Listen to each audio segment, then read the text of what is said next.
Okay, so in today's video, we are going to be going over the muscles involved in standing and balancing, and then the actions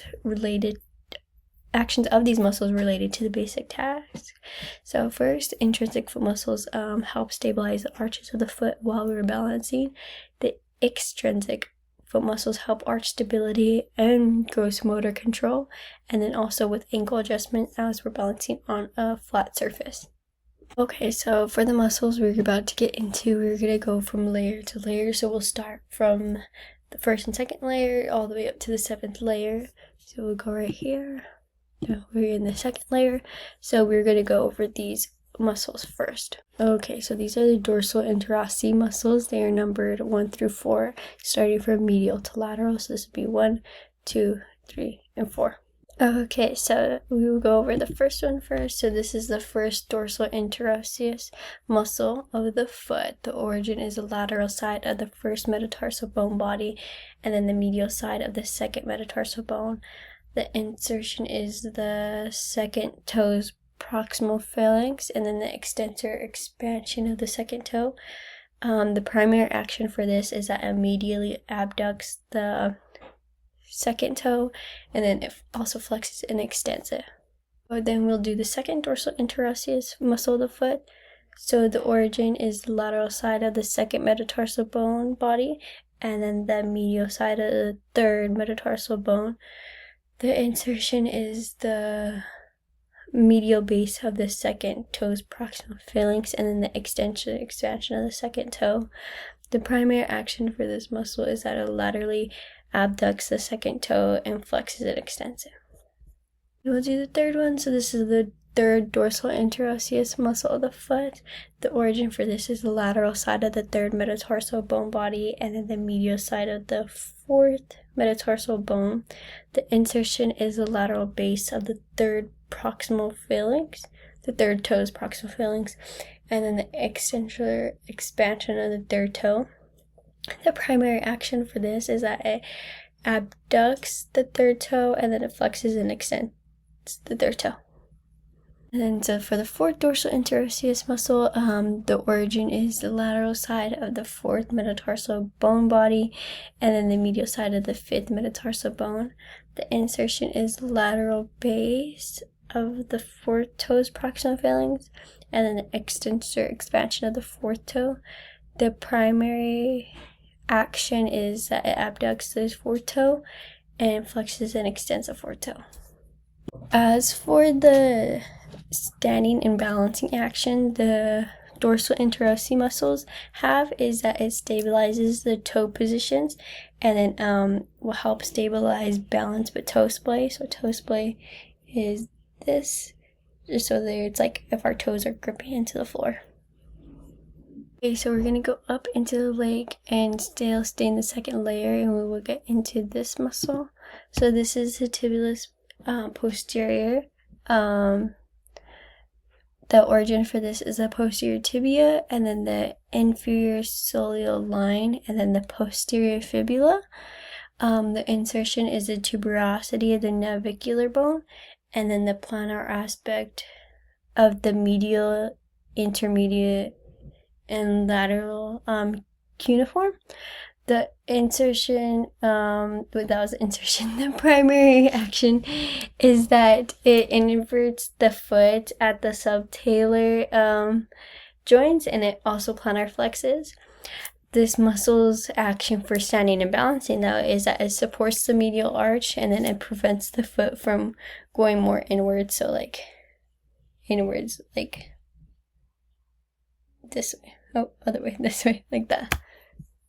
So now we're going to go into the third layer. I already have it set up just because it's kind of hard to maneuver it. So this is where we're going to be looking next. So it's going to be kind of hard just because the muscles are layered on top of each other, but I'll help. 1 second. So the next one we're going to go over is the plantar interosseous muscles.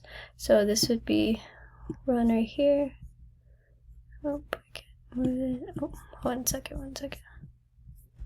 Okay, so we have this one, so this would be 1, this would be 2, and this would be 3. So they are numbered from medial to lateral, just like the dorsal interosseous muscles. So this is the first plantar interosseous muscle. The origin for this is the medial aspect of the third metatarsal bone base. The insertion is the medial aspect of the proximal phalanx of the third toe, and then the extensor expansion. The primary action is that it adducts the third toe and then simultaneously flexes the joint at the third toe. Then we would go into the second plantar interosseous muscle. The origin for this is the medial aspect of the base and body of the fourth metatarsal bone. The insertion is the medial aspect of the proximal phalanx of the fourth toe, and then the fourth toe's extensor expansion. The primary action for this is that it adducts the fourth toe and simultaneously flexes the joint of the fourth toe.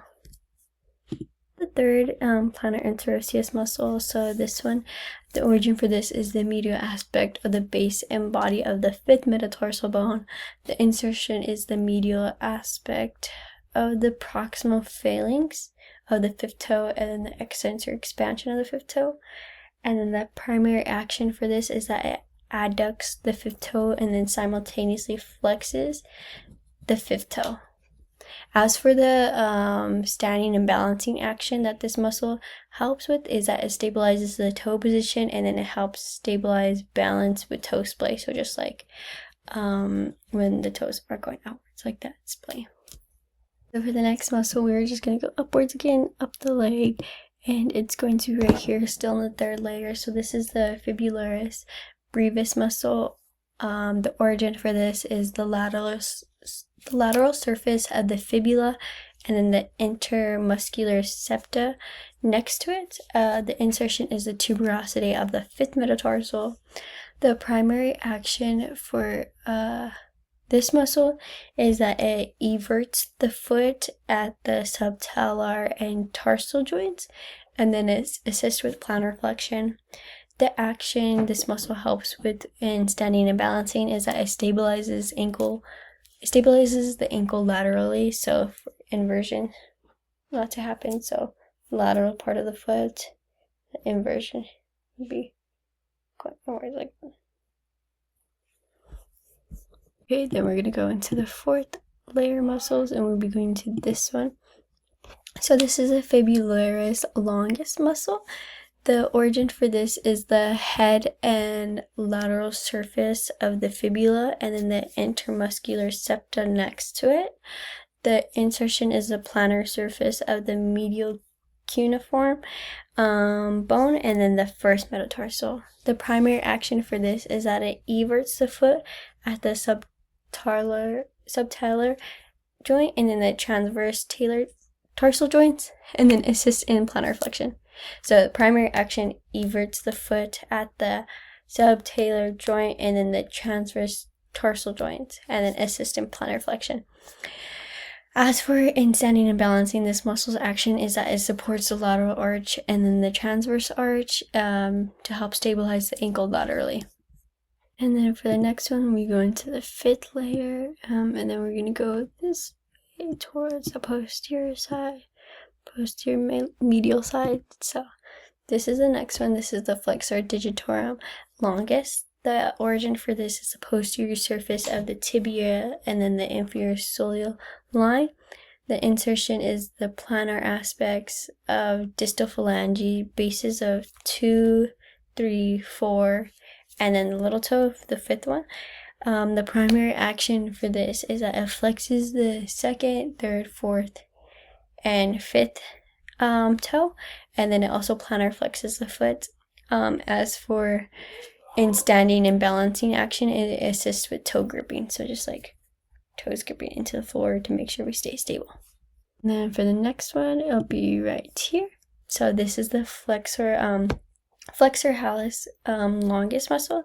The origin for this is the distal posterior fibula, and then the adjacent interosseous membrane of the leg. Interosseous membrane of the leg, sorry about that. The insertion is the plantar aspect of the distal phalanx of the great toe, and then the primary action is that it flexes the first metatarsal, and then it plantar flexes the foot. For standing and balancing, the action would be it supports the first metatarsal during balancing and then stabilizes the medial arch during standing. Okay, now we're going to go into the 6th layer muscle, and the next one is going to be right here. So this is the abductor digiti minimi of the foot. The origin is the medial and lateral processes of the calcaneal tuberosity, and then the plantar aponeurosis. The insertion is the lateral aspect of the base and proximal phalanx of the 5th metatarsal. The primary action for this is that it abducts and flexes the 5th metatarsal joint, and then for standing and balancing, the action this muscle gives is that it supports the medial longitudinal arch, and then it aids in side-to-side balance. So like, as we're side to side, like good. Then for the next one, we will go into the 7th layer, and we will start right here. This is the tibialis anterior muscle. The origin for this is the lateral condyle, and then the proximal half of the lateral tibia surface, and then also the anteriosus membrane of the leg, anteriosus membrane of the leg. The insertion is the inferior medial aspect of the medial cuneiform bone, and then the base of the first metatarsal bone. The primary action for this is that it dorsiflexes the ankle at the ankle joint, and then it also inverts the foot. As for in standing and balancing, the muscle action for this is that it prevents the body from falling backwards, and then it also controls the forward sway. As we're balancing, you not want a forward sway or you fall, or going too far backwards, you would fall. Okay, and then for the next one, we are going to do this muscle. So on the bottom of the foot, this is the flexor digitorum brevis. The origin for this is the medial process of the calcaneal tuberosity, and then the plantar aponeurosis. The insertion for this are the bodies of the middle phalanges, so the 2nd, 3rd, 4th, and 5th metatarsal. The primary action for this is that it flexes the 2nd, 3rd, 4th, and 5th metatarsals, or toes. And then the standing and balancing action is that it helps with postural sway correction, and then helps the toes grip the ground slightly when standing. And then the last one is this one right here. So this is the abductor hallucis muscle. The origin for this is the medial process of the calcaneal tuberosity, and then the flexor retinaculum of the foot, and then the plantar aponeurosis. The insertion is the medial aspect of the base of the proximal phalanx of the first or great toe. The primary action, the action for standing and balancing is that helps support the longitudinal arch, and then this will just help control foot stability on the inside edge of the foot. So those are the muscles that help us when we're standing and balancing. As for antagonist muscles, those muscles could be the hamstrings, the iliopsoas muscle, and the rec fem, as they're trying to have us go into flexion.